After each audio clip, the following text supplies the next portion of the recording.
I'm still theorizing about the energetic impact of our expectations. The expectation that we express is a vibration in us. For example, I have to use this quite often actually because it's actually a thing. It's all about perspectives, right? And our perspectives are driven and formed through a number of complex backdrops, if that's the right word. First of all, there is ancestral trauma, the trauma that we carry in our DNA from our parents and grandparents and great-great-parents, great-great-great-grandparents, onto the 5th generation. So a lot of the actions and decisions we make, we're making on our ancestral trauma.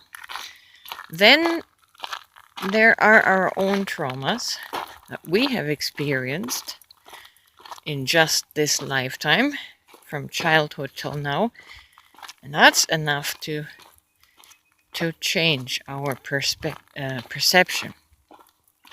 But how I want to apply this is to, let's say, conspiracies.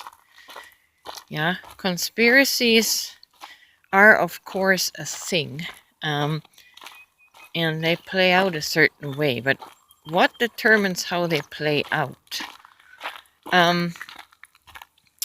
This is how I would view it, how it feels to me, is when I have a lot of unhealed trauma, I am going to be looking out of my eyes, out of my view, more in a skeptical, fearful, anticipating always bad things, anticipating always hurtful things and harmful things, and anticipating that another person is crafting a trap or something harmful for me.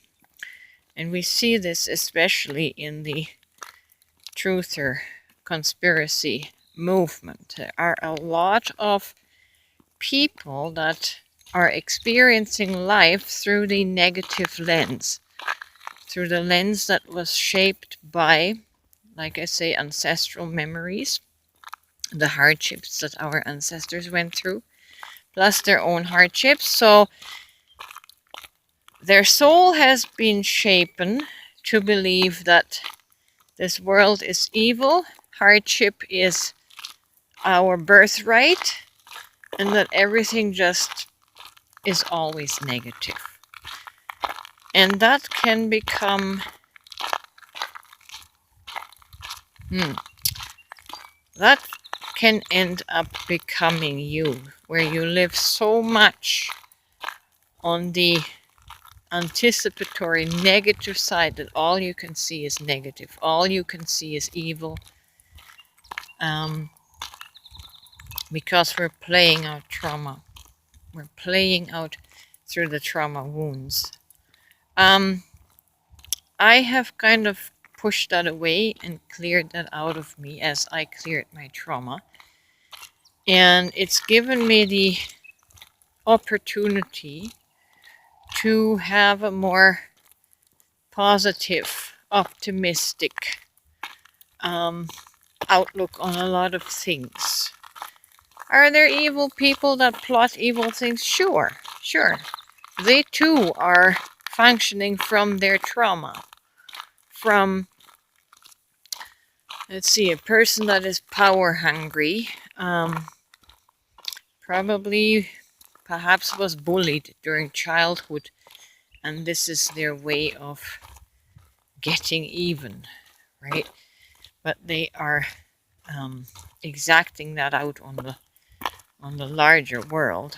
So power feels good to ego. Power feels good to the wounded ego. And the wounded ego does not have empathy or compassion. You have to do your shadow work to develop compassion and empathy and love. So a person that has never done any therapy for their soul, therapy for their psyche, therapy for their wounds is not going to have the ability to act in a loving way. And again, there are a lot of people in the world that lack the ability to love, lack the ability to be empathetic, because they are not empathetic and compassionate with themselves, right? If you are not doing it to yourself, you can't do it to another. You can't show it to another. That's why I go on about self-love so much. It's the most important thing that you could ever do in this life. If you neglect that, you have basically forfeited your entire lifetime and purpose for being here, right? Because that is really, for those who believe that we need to somehow get off the karmic wheel of reincarnation, that's how you do it. By giving yourself that focus and healing the wounds so that you can develop this empathy and this unconditional love. When you become unconditional love, then you're canceling out your karma. You're not creating more karma, which you have to come here and fulfill. So, yeah, back to my initial point.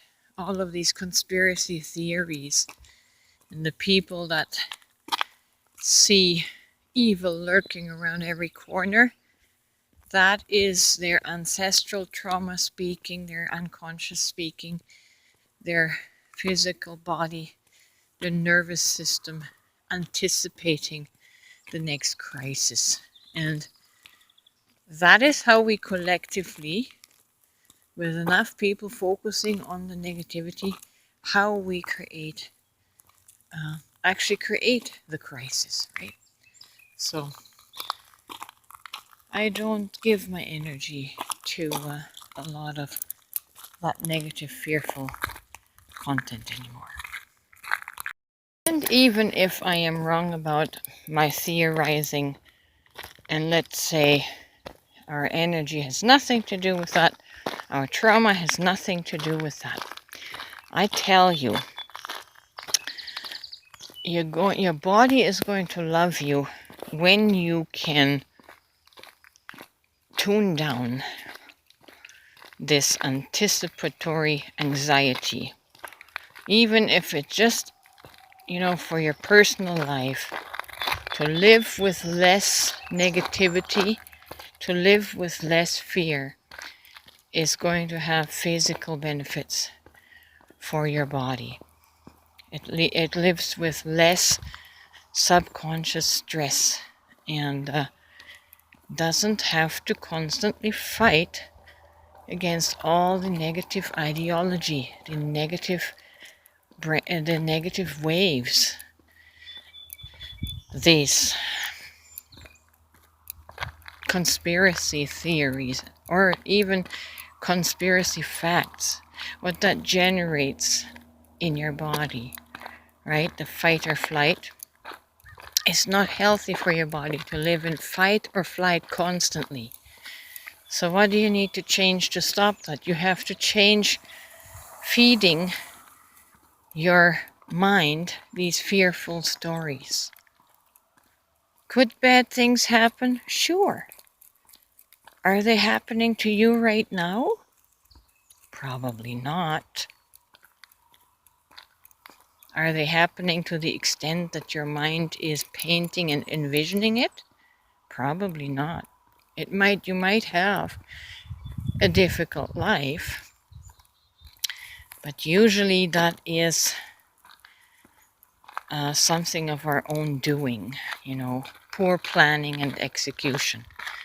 And then we have to live with the consequences that we created. Is it always someone else's fault? Is it the fault of our politicians? Sometimes, maybe, but I think it comes down to personal choice and what we allow in our personal life or not. See? So anyways, just for your own physical benefit, it would help you to concentrate and focus less on the negative, fearful news, right? Give your body a break. Give your mind a break. And spend more time out in nature if you can.